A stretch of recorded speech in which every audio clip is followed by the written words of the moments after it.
pemirsa masih bersama kami di Lunch Talk membahas kebijakan baru status kewajiban perpajakan suami istri. Ya, dan kita kembali ke Pak Roni. Pak Roni, kalau kita cermati tadi kan kita sudah menampilkan VT ya, perumpamaan mengenai ada suami istri yang memilih untuk sendiri-sendiri begitu. Tapi kan ada muncul itu PPH terutang. Nah ini kalau menurut Anda tetapkah itu lebih baik dibandingkan dengan yang digabungkan gitu Pak? Kalau itu kan seolah-olah itu kan tadi kan contohnya itu bahwa si istri itu mempunyai penghasilan dari pemberi kerja kan. Tapi kan kita kan nggak bisa menyelidiki itu semua kan, bahwa ada istri bekerja tidak ada pemberi kerja, bisa aja kan ada pendapatan itu tadi. Itu kita harus sepakati dulu. Nah kalau kita baca peraturan itu kan seolah-olah kan suami istri dipaksa dulu bergabung, baru dia memilih itu tadi.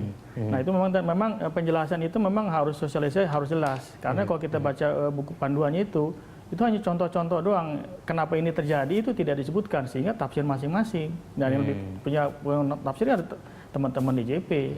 Bagaimana sebetulnya tafsiran yang sebenar-benarnya, pemikiran di balik peraturan baru ini, Pak Dodik? Mungkin supaya kita juga tidak menafsirkan secara sendiri, kenapa harus begini, kenapa harus begitu.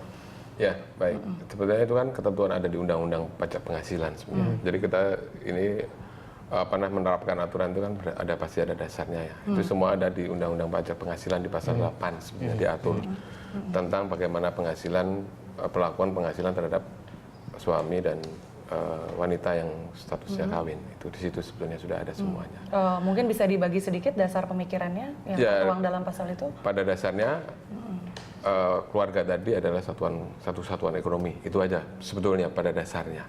Suami, penghasilan istri dan suami adalah satu kesatuan ekonomi, dan itu harus digabungkan jadi satu. Kalaupun toh kemudian diizinkan untuk dipisah, masing-masing mau laporkan sendiri, pasti ada konsekuensinya. Akibatnya itu tadi bisa terjadi pembayaran pajak menjadi lebih besar daripada kalau misalnya mereka gabung jadi satu, karena masalah faktor penggabungan tadi dan masalah faktor satu bekerja tadi itu sebetulnya. Jadi sebetulnya lebih menguntungkan kalau menjadi satu di situ, karena tidak ada penggabungan dulu baru dihitung pajaknya. Oke, baik. Pak Dodi tadi sudah menyampaikan langkah awal nih untuk kemudian para istri yang ingin menggabungkan. Nah, langkah-langkah kemudian selanjutnya ke depan ini bagaimana Pak? Ini kan berkaitan dengan ketika dia sudah diberikan pekerjaan, dia harus melapor lagi ke tempat pekerjanya. Lalu atau seperti apa sih Pak sebetulnya langkah-langkahnya? Kan langkah pertama ini mengajukan surat permohonan untuk penghapusan. Nah, terus langkah selanjutnya seperti apa? Langkah selanjutnya ya seperti biasa aja. Dari masing-masing pemberi kerja kan tetap dipotong, cuman hanya melaporkan ke pemberi kerja bahwa nanti mereka akan menggunakan satu NBP, yaitu NBP suami. Nah itu pemberi kerjanya itu sudah pasti nanti akan punya perhitungan berbeda gitu ketika istrinya sudah menggabungkan NPWP gitu. Sebenarnya sama aja, sama. Tarifnya sama. Setiap kita kasih duit, misalnya ya, saya pemberi kerja, apapun rupiah yang saya bayarkan ke karyawan saya, pasti saya akan potong pajak penghasilan sesuai dengan berapa tarif yang seharusnya. Artinya walaupun saya sudah menggabungkan wajib pajak saya katakanlah kepada sang suami, tapi saya akan tetap membayarkan nominal yang sama per bulannya oleh perusahaan. Iya, sama. Sudah dipotong. Baik, kita sudah ada penelpon, kita akan sapa Pak Agus dari Jakarta Barat. Silakan Pak Agus. Selamat siang Pak. Ya, selamat siang Pak. Selamat siang Pak Agus.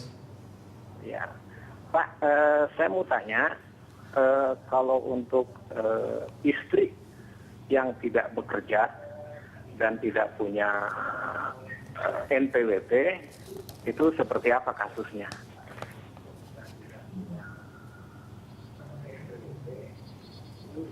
Baik, terima kasih Pak Agus atas pertanyaannya. Ini dari tadi kita juga membahas sekian segmen skema bagaimana kalau dua-duanya bekerja ya, tapi bagaimana kalau istrinya tidak bekerja? Ya. Ya baik, terima kasih Pak Agus dari Jakarta Barat. Terima kasih, kita langsung tanyakan kembali ke Pak Dodi. Bagaimana Pak Dodi ini? Ya kalau memang istri tidak bekerja otomatis tidak ada masalah ya. Kan tidak ada kewajiban melaporkan apapun ya. Jadi tidak ada efeknya buat kewajiban perpajakannya. Toh kalau istrinya di rumah saja tidak punya penghasilan sampingan, otomatis penghasilan yang ada kan cuma dari suami. Kalau penghasilan dari suami otomatis sudah dipotong sama pemberi kerja. Kalau punya penghasilan tapi tidak tetap Pak, misalnya dia jualan kue, baju, informal seperti itu. Iya, itu tetap kena pajak. Tetap harus dilaporkan. pada saat pengisian SPT. Itu hubungannya tadi dengan yang disampaikan oleh Pekerjaan Pak bebas. Roni ya, concernnya Pekerjaan bebas. kalau tidak ada pemberi kerjanya seperti itu. Gimana Pak Roni, apakah sudah teryakinkan sekarang bahwa menggabungkan kewajiban pajak sepasang suami istri lebih menguntungkan? Mengingat ada kemungkinan yang harus dibayarkan lebih besar nih kalau misalkan istrinya tetap dengan NPWP sendiri. Mungkin gini, saya flashback ke belakangnya. Jadi kenapa sih istri-istri minta NPWP? Itu sebenarnya program Sunset Policy kemarin kan. Nah itu kan dipaksa harus punya NPWP. Padahal dia sebenarnya tidak punya penghasilan ataupun ada pendapatan tidak tetap, sehingga banyak orang ibu-ibu tuh minta NPWP. Ya kan? Nah, dampaknya sekarang ketika dia sudah punya NPWP ada kewajiban dia melapor. Ya kan? Ketika dia melapor kan pasti kurang. Itu tadi. Nah makanya di peraturan Dirjen ini yang harus dipertegas juga itu hanya berlaku bagi istri yang mempunyai penghasilan dari pemberi kerja. Nah itu belum dibuka ruang bagi istri yang mempunyai pendapatan yang tidak ada pemberi kerjanya. Itu tadi. Nah saya lebih setuju kalau itu digabung, kalau istri itu mempunyai pendapatan bukan penghasilan. Lebih mudah bagi dia. Misalnya istri saya menggabungkan ke SPT saya karena tidak ada pemberi kerjanya, tinggal gabung. Tapi kalau dia ada pemberi kerjanya, ya dia juga mempunyai kebebasan secara hukum, ya lebih baik dipisah. Itu tadi. Oke, baik. Saya kembali kepada Pak Dodi, Pak. Ini kita mungkin butuh penegasan saja nih, Pak ya. Kan kita menganut sistem pajak progresif nih. Kalau digabungkan kan berarti pajak potongannya juga akan semakin besar. Nah, ini kemudian menurut Anda mana yang lebih baik kalau misalnya dunia sama aja? Maksudnya lebih baik antara pola Dipisah dan digabungkan gitu. Ya tadi, secara ketentuan akan lebih menguntungkan kalau digabung. Tapi potongannya kan tetap lebih besar gitu kan, potongannya lebih besar. Maksudnya digabung, tapi laporannya tidak terpisah. Maksudnya digabung itu adalah pelaporan dalam satu NPWP, satu surat pemberitahuan, tidak dipisah menjadi dua pelaporan pajaknya. Tadi yang bermasalah itu kan kalau suami lapor sendiri SPT-nya, istri lapor sendiri SPT-nya. Menjadi ada kurang bayar tadi yang Ibu tadi tanyakan, ada kurang bayar, ada pasal 25 sebagainya. Karena ada kurang bayar, otomatis tahun depan ada yang harus bayar cicilan per bulan. Itu yang maksudnya pertanyaan Ibu. Kalau itu terjadi karena dipisah, mereka lapor sendiri-sendiri.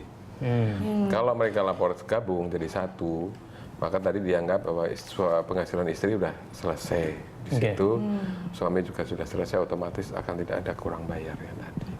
Oke, kita sudah ada satu penelpon berikutnya. Kita akan sapa Pak Andi Arlan dari Jakarta Utara ya. Jakarta Utara ya. Selamat siang Pak Andi, silakan. Selamat siang Mbak Amanda. Ya, silakan Pak. Bapak, halo. Iya, saya mau nanya ini ke Bapak dari Dirjen Pajak mengenai saya kan istri saya PNS. Nah, saya kan pegawai swasta.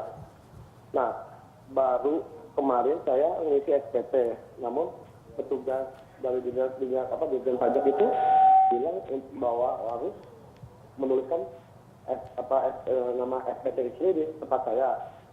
Kalau nggak nanti ada hitungan pajaknya, kena denda seperti itu. Mohon tolong penjelasannya ke Pak Dirjen Pajak ini. Itu terus kalau saya nggak isi, apakah nanti tahun depannya saya kena istri saya, apa gimana? Mau penjelasannya Pak? Baik, terima kasih. Pertanyaannya Bapak Andi Arlan dari Jakarta Utara. Mungkin Pak Dodi bisa langsung menjelaskan. Ya, itu tadi kasusnya seperti itu. Jadi suami istri kan kerja tadi kan.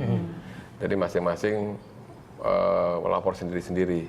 Otomatis yang terjadi adalah terdapat kurang bayar di akhir tahun. Karena setelah digabung, dihitung-hitung ternyata pajak yang terutang lebih besar daripada pajak yang sudah dipotong oleh pemberi kerja. Karena masing-masing melapor sendiri-sendiri. Jadi alangkah lebih baiknya kalau misalnya suami istri tadi melaporkan dalam satu surat pemberitahuan. Jadi otomatis tidak akan terjadi kurang bayaran tadi sebetulnya. Nah, yang terjadi dengan tahun depan apakah nanti akan dibayarkan oleh Pak Andi ini atau tidak ya nanti Pak? Itu PPh terutang itu nanti? Otomatis kalau mereka tetap memilih seperti itu, tahun depan akan kejadian seperti itu lagi. Ada kurang bayar lagi. Setiap tahun akan terulang. Dan itu nanti akan ditagihkan ke gajinya per tahun atau? Langsung ke Pak penanya tadi Pak siapa Oh, tadi? harus bayar sendiri. Jadi berbeda lagi dengan Berbeda tadi lagi sebutan dengan yang tadi. sudah dipotong sama perusahaan. Karena itu kewajiban perpajakan itu sebetulnya kan kembali ke masing-masing pribadi. Bukan kalau kemudian ada perusahaan memotong itu kan karena pembayaran pendahuluan aja sebenarnya. Karena oleh pemberi kerjanya. Oke. Withholding tax itu. Baik, kita masih ada satu segmen lagi, Agan dan juga Bapak-Bapak. Kami akan kembali usai jeda, tetap bersama Lunch Talk.